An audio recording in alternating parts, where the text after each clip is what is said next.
आदत road इत्तफाक colony के मकीनों का सोई गैस की अदम दस्तयाबी के खिलाफ एहतजाज। मुजाहिरीन की जानिब से मुतलका महकमों के खिलाफ शदीद नारेबाजी की गई।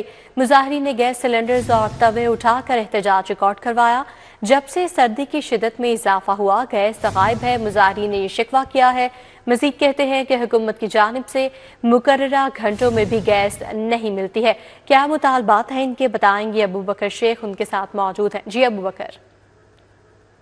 जी, वहदत रोड इत्तफाक कॉलोनी के मकीनों का गैस की लोड शेडिंग के खिलाफ एहतजाजी मुजाहरा किया जा रहा है। यहाँ के जो मुजाहिरीन हैं इन्होंने बताया कि इनके पूरे एरिया के अंदर जो सुई गैस की सप्लाई मुकम्मल तौर पे दस्तयाब नहीं है, जिसके बायस इनको शदीद मुश्किलात का सामना है। मुजाहिरीन से गुफ्तगू करेंगे।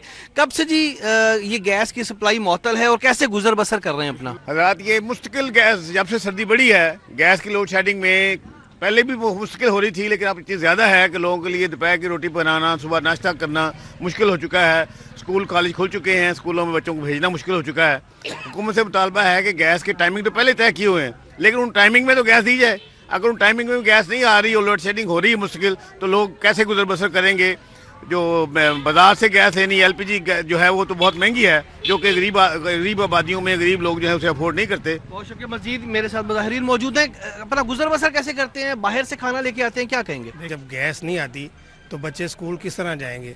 उनको नाश्ता कैसे बना के दिया जाएगा? पहले ये हमारे जो मुतालबात है इनको पूरा किया जाए, गैस पूरी दी जाए। लोड शेडिंग है कि सर्दियों के अंदर बिजली की लोड शेडिंग 8-8 घंटे बिजली नहीं आ रही। यहाँ पे जी आपको दिखाएं, मुजाहिरीन की जानिब से एहतजाजी तौर पे एक गैस का सिलेंडर, इसके ऊपर जो तवे हैं और ये देच के हाथ में पकड़कर ये अपना जो मुजाहरा है ये रिकॉर्ड करवा रहे हैं। आला हुकाम से मुतल्लिका महकमों से इन्होंने मुतालबा किया है कि जो गैस की सप्लाई है इस पूरे एरिया के अंदर बहाल की जाए। जी अबू बकर शेख, अपडेट के लिए आपका शुक्रिया। लेस्को ने बिजली चोरी की रोकथाम के मेगा प्रोजेक्ट पर काम शुरू कर दिया है। ज्यादा नुकसानात का बायस बनने वाले 100 फीडर्स के कंडक्टर तब्दील करने का फैसला किया गया है। करोड़ों रुपए की लागत से जदीद एरियल बंडल कंडक्टर से तब्दील किया जाएगा। लेस्को के लिए ज्यादा नुकसानात का बायस बनने वाले फीडर्स पर एरियल बंडल कंडक्टर नस्ब किया जाएगा। प्रोजेक्ट के तहत मजमूई तौर पर 1300 किलोमीटर से ज्यादा इलाके में एबी कंडक्टर लगाया जाएगा। जदीद कंडक्टर पर डायरेक्ट सप्लाई से बिजली चोरी की रोकथाम में मदद मिलेगी। लेस्को एशियाई तरक्याती बैंक के ताउन से मेगा प्रोजेक्ट को मुकम्मल करेगी। बल्कि BRB पंजाब यूनिवर्सिटी फीडर पर जदीद केबल नस्ब की जाएगी। निशात कॉलोनी, वाहका, मांगा मंडी, शातरा, रावी रोड, हमसा टाउन, शाहपुर, बेदिया रोड समेत दीगर इलाकों में जदीद केबल बिछाई जाएगी। शहर में दूध और दही सरकारी नरखनामे के बरक्स महंगे दामों फरोख्त हो रहे हैं। दुकानदार मनमानी रेट्स वसूल करने लगे, शहरी परेशान हो गए। शहर भर में दूध और दही की फरोख्त सरकारी नरखनामे के बरक्स जारी है। दूध की सरकारी कीमत 180 रुपए मुकर्रर है, मगर दुकानदार 210 रुपए में फरोख्त कर रहे हैं। दही की सरकारी कीमत 210 रुपए होने के बावजूद 240 रुपए में फरोख्त की जा रही है। सरकारी नरखनामा सिर्फ कागजों तक महदूद नजर आ रहा है। मुतल्लिका इदारों की जानिब से कोई मौसर कार्रवाई दिखाई नहीं देती। महंगाई के इस बढ़ते तूफान ने गरीब और मुतवस्सित तबके को मुश्किलात में मुब्तला कर दिया है। शहरियों ने मुतालबा किया है कि कीमतों पर फौरी कंट्रोल किया जाए, मुनाफाखोरों के खिलाफ सख्त एक्शन लिया जाए। शहर की ओपन मार्केट में फल और सब्जियों की महंगे दामों फरोख्त जारी है। आलू, प्याज, टमाटर, लहसुन और अदरक इजाफी कीमत पर बिकने लगे। केला, किन्नू और अमरूद भी जायद नर्ख पर बेचे जा रहे हैं। ओपन मार्केट में आलू 40 रुपए से 60 रुपए, प्याज 80 से 100 रुपए किलो में फरोख्त हुआ। टमाटर 100 रुपए से 120 रुपए, लहसुन और अदरक 100 रुपए पाव में बिक रहे हैं। भिंडी 200 रुपए और साग 40 रुपए किलो बेचा जा रहा है। उधर फल भी आवाम की पहुंच से बाहर हो गए। अव्वल दर्जे का केला 150 से 180, कीनो 500 से 600 रुपए दर्जन और अमरूद का रेट 100 रुपए किलो रहा। शहरियों ने शिकवा किया कि हर दुकानदार का अपना अपना रेट है, कोई पूछने वाला नहीं।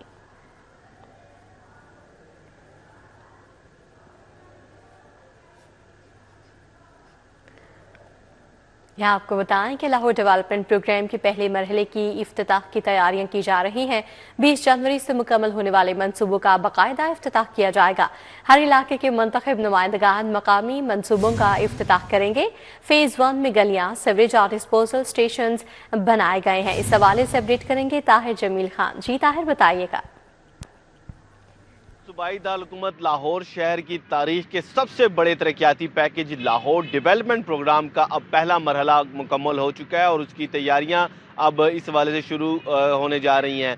20 जनवरी से लाहौर डेवलपमेंट प्रोग्राम के पहले मरहले में जो मंसूबे मुकम्मल हुए हैं उसके अब बतदरीज उनका इफ्तिताह होगा और हर इलाके में जो मंसूबे मुकम्मल हुए हैं मुकामी रहनुमा और जो वहाँ के मुंतखब नुमाइंदे हैं वो उसका इफ्तिताह करेंगे। इस पहले मरहले के अंदर 5000 से ज़ायद गलियाँ मुकम्मल की गई हैं, जिनमें ऐसी गलियाँ थी जो कि कच्ची थी, उन्हें मुकम्मल किया गया। कुछ ऐसी थी जो कि पहले उनकी तामीर की गई थी लेकिन वो खस्ता हाल वो थी और दोबारा उन्हें मुकम्मल करके वहाँ पे टफ टाइल और गलियों को पक्का किया गया है। इसी तरह इसमें डस्ट डिस्पोजल स्टेशन भी इसमें बनाए गए हैं और इसी तरह 316 किलोमीटर की सीवरेज लाइन इसमें बिछाई गई है। तो अब ये मनसूबा मुकम्मल कर लिया गया है जो कि गुज़िश्ता साल के अवाइल में इस मंसूबे का इफ्तिताह किया गया था। पहला मरहला अब इसका मुकम्मल है और उसका बाकायदगी से अब इसका बतदरीज इसका इफ्तिताह होगा। इसी तरह इस मंसूबे का जो दूसरा मरहला है वो भी अब शुरू है, उस पर काम हो रहा है और उसके लिए जो डेडलाइन दी गई है वो जून 2026 है। जी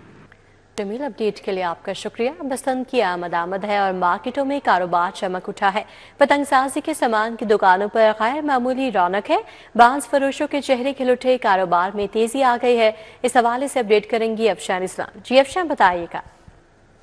बिल्कुल, बसंत की तैयारियां जारी हैं। शहरियों ने भी बड़े शौक और ज़ौक़ से जो है बसंत की तैयारियों में हिस्सा लेना शुरू कर दिया है। अभी तो बसंत की तैयारियों के लिए गुड्डे और दौरें तैयार की जा रही हैं। गुड्डे तैयार करने के लिए जो मेन चीज़ चाहिए होती है, जो बांस का वो लकड़ी चाहिए होती है जो कि पतंग के अंदर लगाई जाती है, उसकी दुकानों पर खासा रश लग गया है और शहरी खासा बड़ी तादाद में वो बांस का डंडा ख़रीद रहे हैं जिससे जो है पतंग बनाई जाती है। मेरे साथ दुकानदार मौजूद है, उनसे बात करेंगे, जानेंगे। मुझे बताएं कि जो बांस की मांग है, पतंग बनाने में जो बांस इस्तेमाल होता है, इसकी मांग में इजाफा हुआ है कि नहीं? जी बिल्कुल, खातिर खा इजाफा हो गया इस टाइम, यानी कि डबल ट्रिपल सेल हो रही है हमारी।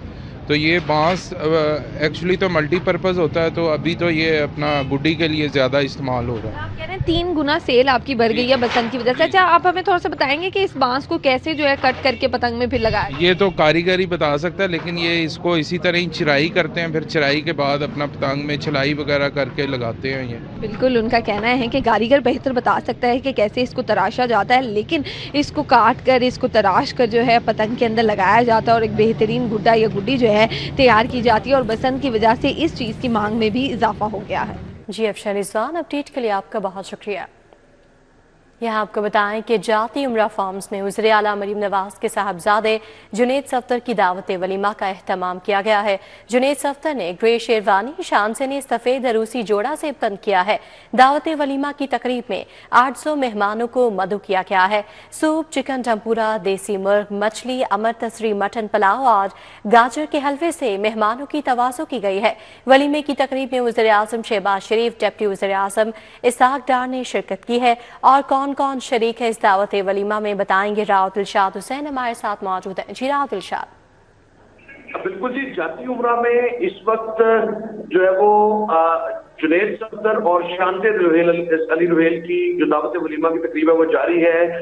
जुनैद सफ्तर ने ग्रे शेरवानी जेबतन किए और शानते सफेद अरूसी जोड़ा जेबतन किए तकरीब में नमूदार हुए, जबकि जुनैद सफ्तर ने दुनिया का हाथ भी थाम रखा है जो तस्वीर अब तक सामने आई है। आपको बताएं कि कबल अजी जब वो इस तकरीब में चूंकि 800 से ज्यादा मेहमानों को मदऊ किया गया है, मेहमानों की तवाज़ा के लिए स्टार्टर में सूप, चिकन डम्पोरा, देसी मुर्ग, अमृतसरी मटन पुलाव, बशीर दालफ्राई की फिश और देसी घी से तैयार करता गाजर का हलवा जो है वो पेश किया जा रहा है। जबकि वलीमा की तकरीब में वज़ीर आज़म मोहम्मद शहबाज शरीफ, डिप्टी वज़ीर आज़म मोहम्मद इसहाक डार, साबिक वज़ीर आला पंजाब हमजा शहबाज शरीफ, सीनियर सियासतदान शेख रुहेल, स्पीकर कौमी असम्बली सरदार रियाज सादिक, स्पीकर पंजाब असम्बली मलिक मोहम्मद अहमद खान, वफाकी वजीर ख्वाजा मोहम्मद आसिफ, सदर मुस्लिम लीग नून लाहौर मलिक सैफुल मलूक खोखर, सूबाई गुजरा बिलाल यासीन, मंशा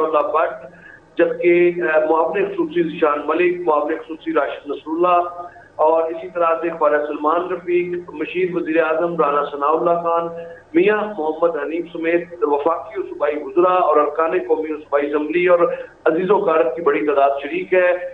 इस जो है वो वलीमा की तकरीब में सीनियर सूबाई वजीर मरियम औरंगजेब, सूबाई वजीर इत्तलात व सकाफत अज़मा बुखारी, मुआवने खुसूसी सलमा भट्ट, मुआवने खुसूसी सानिया आशिक समेत दीगर भी मौजूद हैं। जी रादिल शाद हुसैन हमें तफसीली आगाह कर रहे थे, आपका बहुत शुक्रिया। गैर कानूनी पार्किंग स्टैंड्स के खिलाफ लाहौर पार्किंग कंपनी मुतहरिक हो गई है। ली पार्क की शहर के मुख्तलिफ इलाकों में कार्रवाइयाँ, 2 अफराद गिरफ्तार किए गए। शिमला पहाड़ी मुल्तान रोड पर ओवर चार्जिंग पर मुकदमात, यतीम खाना नादरा दफ्तर के बाहर मोटरसाइकिल सवारों से 30 रुपए की वसूली। यतीम खाना और नादरा दफ्तर के बाहर गाड़ी के 50 रुपए वसूल किए जा रहे हैं। ओवर चार्जिंग और गैर कानूनी पार्किंग स्टैंड्स पर इस्तगासे दे दिए गए हैं। ली पार्क की तरफ से मोटरसाइकिल के दस्त और गाड़ी की 30 रुपए जो फीस है वो रखी गई है। इस हवाले से अपडेट करेंगे ताहिर जमील खान हमारे साथ मौजूद हैं। जी ताहिर, बताइएगा। जी बिल्कुल, लाहौर पार्किंग कंपनी गैर कानूनी पार्किंग स्टैंड के खिलाफ मुतहरिक हुई है और इस हवाले से शहर के मुख्तलिफ इलाकों में कार्रवाइयाँ की गई हैं। और इसमें जो कार्रवाइयाँ हैं हालिया जो की गई वो शिमला पहाड़ी से नादरा सेंटर के बाहर की गई, जबकि मुल्तान रोड पर यतीम खाने के बाहर की गई। और यहाँ पर न सिर्फ जो पार्किंग स्टैंड थे वो गैर कानूनी थे, बल्कि इस हवाले से शहरियों से इजाफी पैसे वसूल किए जा रहे थे। शहर में ली पार्क की जानिब से मोटरसाइकिल के 10 जबकि जो गाड़ी है उसके 30 मुकर्रर हैं, जबकि मज़कूरा पार्किंग स्टैंड पर जो मोटरसाइकिल के 30 जबकि गाड़ी के 50 रुपए लिए जा रहे थे, जिस पर लाहौर पार्किंग कंपनी के हुकाम ने वहाँ पे कार्रवाई की। उस पर न सिर्फ वहाँ पर सील किया गया उस मज़कूरा जगहों को, बल्कि यहाँ पे जो लोग ओवर चार्जिंग कर रहे थे उनके खिलाफ इस्तगासे भी दिए गए हैं।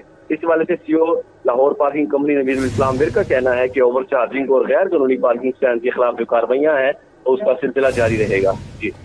जी ताहिर जमील, अपडेट के लिए आपका शुक्रिया। अब यहाँ बात करें क्वार्टर इंडेक्स की, तो उसकी शरह 301 रिकॉर्ड की गई है और शहर में आलूदगी का राज बरकरार है। आलूदा तरीन शहरों की फहरिस्त में लाहौर पहले नंबर पर आ गया है। दीगर इलाकों की क्या सूरत हाल है बताएंगी समरा फातिमा हमारे साथ मौजूद है। जी समरा, बताइएगा। जी बिल्कुल, शहर लाहौर की बात कर लीजिए तो इस वक्त आलूदगी का राज बरकरार है। एक बार फिर से आलूदगी ने शहर लाहौर को अपनी लपेट में ले लिया है। लाहौर दुनिया के आलूदा तरीन शहरों में पहले नंबर पर आ चुका है और आलूदगी की शरह 301 तक रिकॉर्ड की जा रही है। शहर के मुख्तलिफ इलाकों में शरह 600 से भी ज़्यादा है और माहिरीन यही कह रहे हैं कि अभी लाहौर की फ़िज़ा आलूदा है, तो शहरी जो है वो एहतियात को यकीनी बनाएं, बगैर मास्क के घरों से ना निकलें और इसी के साथ साथ दीगर एहतियाती तदाबीर भी करते रहें। दीगर इलाकों के हवाले से बात कर लीजिए तो इस वक्त चमन पार्क में आलूदगी की शरह 659 तक रिकॉर्ड की जा रही है। बरकी रोड के अतराफ में 373 तक की रिकॉर्ड किया जा रहा है। कैंट के अतराफ में 271, जबकि इकबाल टाउन 255, अस्करी 10 के अतराफ में 249, TH फेज़ 5 के अतराफ में 247, मॉडल टाउन के अतराफ में 241, गुलबाग 2 235, बरकी रोड 213 और बेदिया रोड की तरफ में आलूदगी की शरह 210 तक रिकॉर्ड की जा रही है। माहिरीन शहरियों को बारहा ये ताकीद कर रहे हैं कि अपने आप को आलूदा फिजा से महफूज रखें, खासकर बच्चों को और बुजुर्गों को, क्योंकि आलूदगी जो है वो बहुत सी बीमारियों का बायस बन रही है। तो शहरी जितना एहतियात करेंगे उतना इससे महफूज रह सकेंगे। दूसरी जानिब शहर में सूरज का राज बरकरार है। सूरज अपनी किरणें भी बिखेर रहा है, जिसके बाद सर्दी का एहसास इस वक्त कुछ कम महसूस किया जा रहा है, क्योंकि दर्जा हरारत भी 16 डिग्री सेंटीग्रेड तक रिकॉर्ड किया जा रहा है, जबकि कम से कम दर्जा हरारत 60 डिग्री सेंटीग्रेड रहने के इम्कानात हैं। हवा में नमी का तनासुर 62% तक है और इस वक्त 2 किलोमीटर फी घंटा की रफ्तार से हवाएं चलने का सिलसिला भी जारी है। महकमे मौसमियात की जानिब से ये कहा जा रहा है कि धूप और छाँव का ये खेल आज भी जारी रहेगा और आज तो शहर लाहौर में बारिश के कोई इम्कानात मौजूद नहीं है। अलबत्ता शाम के औकात में सर्दी की शिद्दत में इजाफा हो सकता है और महकमे मौसमियात की जानिब से बारिश के इम्कानात 20 से 23 जनवरी के दरमियान बताए जा रहे हैं। और ये भी कहा जा रहा है कि तेज़ हवा और गरज चमक के साथ शहर लाहौर में बारिश मुतवक्की है, जिससे शहरियों को खुश्क सर्दी से निजात मिलेगा, लेकिन साथ ही साथ मौसम में जो है वो मज़ीद सर्दी भी देखने में नजर आएगी। मौसम में मज़ीद सर्दी देखने में नजर आया कि आने वाले दिनों में बारिश के इम्कानात भी जाहिर किए जा रहे हैं। समरा फातिमा हमें तफसीली अपडेट कर रही थी, आपका बहुत शुक्रिया। कि FBI को मुताबिक कस्टम्स फील्ड फॉर्मेशन खातीन कोटे पर तफसीलात जमा नहीं करवा सकें। मतलूबा मालूमात दिसंबर 2025 तक जमा करवाने की हिदायत पर अमल दरामद भी नहीं हो सका। वफाकी हुकूमत की मुलाजमतों में 10% खातीन कोटा लाजमी करार दिया गया था। FBI की जानिब से खातीन कोटे पर अमल दरामद की तफसीलात फौरी तलब की गई थी। खातीन कोटे की तफसीलात जमा न करवाने वालों में कलेक्टरेट्स, कस्टम्स इन्फोर्समेंट लाहौर भी शामिल हैं। इस हवाले से अपडेट करेंगे कलीम अख्तर। जी कलीम, बताइएगा। बिल्कुल, वफाकी हुकूमत की मुलाजमतों में खवातीन के लिए 10% कोटा मुख्तस किया गया था, जिसके पेश नज़र फेडरल बोर्ड ऑफ रेवेन्यू की जानिब से तमाम डायरेक्टोरेट्स और जो कलेक्टोरेट्स हैं उन्हें खसूसी मरासला अरसाल किया गया, जिसके मतन के मुताबिक कहा गया कि तमाम कलेक्टोरेट्स और डायरेक्टोरेट्स के अंदर जो खवातीन का डाटा है वो FBI हेडक्वार्टर को भिजवाया जाए, ताकि 10% कोटा के तहत जो खवातीन की तकर्री है उसको यकीनी बनाया जाए। लेकिन ताहाल मुतअद्दिद दफ़ा मरासला लिखने के बावजूद मुतअद्दिद जो डायरेक्टोरेट्स और कलेक्टोरेट्स जो कि मजमूई तौर पर 35 के करीब हैं वो FBR को खवातीन से मुतल्लिक जो डाटा है वो नहीं भिजवा सकी हैं, जिसकी वजह से जो 10% कोटा है उसके पेश नज़र जो तकर्री करने का अमल है वो ना हो सका है, जिसके पेश नज़र अब FBR की जानिब से न सिर्फ नाराजगी का इजहार करते हुए अव्वलीन तरजीह बुनियादों के ऊपर तमाम जो कलेक्टोरेट्स और डायरेक्टोरेट्स जो कि ताहाल डाटा नहीं भिजवा सकी हैं उनसे खवातीन का डाटा भिजवाने की हदायत की गई है। जबकि इसके अलावा जो कलेक्टोरेट्स और डायरेक्टोरेट्स है उसमें न सिर्फ जो कलेक्टोरेट्स ऑफ कस्टम इन्फोर्समेंट है वो भी शामिल है, जबकि इसके साथ साथ जो कलेक्टोरेट्स ऑफ जुरिडिक्शन और इसी के साथ साथ जो कलेक्टोरेट्स कस्टम ऑफ पी लाहौर, ये 3 जो कलेक्टोरेट्स हैं ये भी उनमें शामिल हैं जो कि ताहाल खवातीन का डाटा FBR हेडक्वार्टर को नहीं भिजवा सकी है, जिसकी वजह से वफाकी हुकूमत की जानिब से जो मुलाजमतों में 10% खवातीन का कोटा मुख्तस किया गया था उसकी तकर्री और उसको मुकम्मल करने में FBR को काफ़ी मुश्किलात का सामना है। जबकि ये भी बताया गया है कि FBR में शफाफियत और इसके अलावा जो मसावी तकर्री निज़ाम है उसको यकीनी बनाने के लिए ये डाटा मांगा गया है। जबकि अब दोबारा जो कलेक्टोरेट्स और डायरेक्टोरेट्स हैं उन्हें हदायत की गई है कि अव्वलीन तरजीह बुनियादों के ऊपर जो खवातीन का डाटा है वो जल्द अज जल्द FBR हेडक्वार्टर को भिजवाया जाए। जी कलीम अख्तर, अपडेट के लिए आपका शुक्रिया। विफाकी वज़ीर राना मुबशर इकबाल की मरकजी दफ्तर N123 और 124 में अवाम से मुलाकात हुई है। मुलाकात में MPA राना राशिद मिन्हास, MPA मियां इमरान जावेद भी मौजूद थे। मुलाकात का अहवाल बताएंगे अरबाज खान। जी अरबाज। इस वक्त मैं मौजूद हूँ मरकजी दफ्तर N123 N124 खयाबान अमीन में, जहाँ पर MPA राना राशिद मिन्हास और MPA मियां इमरान जावेद की आमद हुई। हल्के की अवाम के जो मसाइल थे वो सुने और फौरी हल करने के हवाले से अहकाम जारी किए। क्या मज़ीद तफसीलात MPA से जानते हैं। मियां साहब हमें बताइएगा, आपके हल्के की अवाम आपके पास आती है कसीर तादाद में अपने मसाइल लेकर, किस तरह उनके मसले हल कर रहे हैं? राना राशिद साहब और मैं और मेरी वालदा बीबी वडेरी साहिबा, हम राना मुबशर इकबाल साहब जो हमारे लीडर हैं उनकी सरपरस्ती में इस इलाके की खिदमत कर रहे हैं। तो ये जो दोस्त हैं इनके मसाइल यहाँ से हल होते हैं और इनको एतमाद है पाकिस्तान मुस्लिम लीग नून पर, मियाँ मोहम्मद नवाज शरीफ की हुकूमत पर। तो आज वज़ीर-ए-आला पंजाब की क़यादत में इस इलाके के अंदर जो तरक्याती काम है उसकी हर गली हर मोहल्ले में हो रहे हैं। इनके बेसिक मसाइल जो हैं वो हल हो रहे हैं और इसी तरह से इनकी जो डेली के जो काम होते हैं उनको हम राना मुबशर साहब की क़यादत में यहाँ पे बैठ के दोनों भाई हल करते हैं। सर हमें बताइएगा, आपके हल्के की अवाम आपके पास आई हुई है, आपकी रहनुमाई भी है राना मुबशर साहब की, किस तरह उनके मसले हल कर रही है? बिस्मिल्लाहिर्रहमानिर्रहीम। अल्हम्दुलिल्लाह, ये राना मुबशर इकबाल साहब ने जब से सियासत का आगाज़ किया है उसी टाइम से अल्हम्दुलिल्लाह हम सारे भाई मिलके ऐसे ही लोगों के, अपने भाइयों के मसाइल हल करने की पूरी कोशिश करते हैं। और हम तो हमेशा ही कहते हैं कि जब भी मुस्लिम लीग नून की हुकूमत आती है तो तब लोगों के मसाइल जो हैं वो तरजीही बुनियादों पे हल होते हैं। और हम राना मुबशर इकबाल साहब की सरबराही में सारे भाई मिलके जो है हमारी टीम, हमारा हल्का अहबाब, हम जहाँ जहाँ पे ड्यूटी होती है महकमों में जाके फ़ोन करके दोस्तों के मसाइल हल करवाने की कोशिश करते हैं। और अल्हम्दुलिल्लाह नून लीग की हुकूमत में लोगों के मसाइल हल भी होते हैं और हल करवा भी रहे हैं इंशाल्लाह।